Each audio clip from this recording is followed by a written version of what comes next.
It's Tuesday, the 26th of May. We're going to start the day with questions to ministers.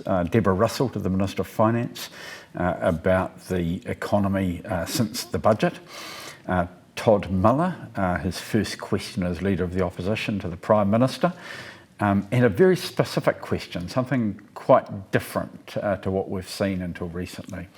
What is Treasury's most recent estimate of unemployment in the third quarter of this calendar year? And what is the government's specific plan to arrest the sorts of job losses we've seen over the last 2 weeks? Tracy Martin to the Minister for Regional Economic Development about the Provincial Growth Fund. Paul Goldsmith to the Minister of Finance about budget forecasts. Louise Upston to the Minister of Social Development about whether her recent announcements have been fair and non-discriminatory.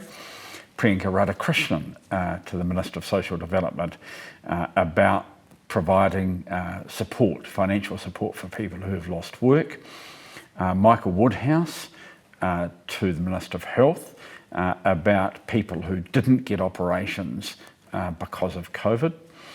Marama Davidson to the Minister of Social Development about the social support system.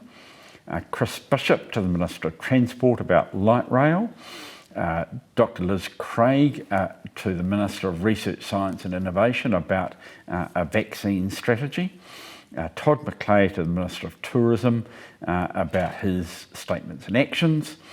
And Shane Retty to the Minister of Employment about employment programs. We'll then go on to the budget debate. It's technically known as the Appropriation 2021 Estimates Bill, second reading. And we start off with Phil Twyford, who moved the adjournment when we were last debating it, and that debate's likely to run through till shortly after the dinner adjournment. Then the Parliament will debate the disestablishment of the Epidemic Response Committee. It's a committee that's been set up and running mainly remotely during the time of the epidemic.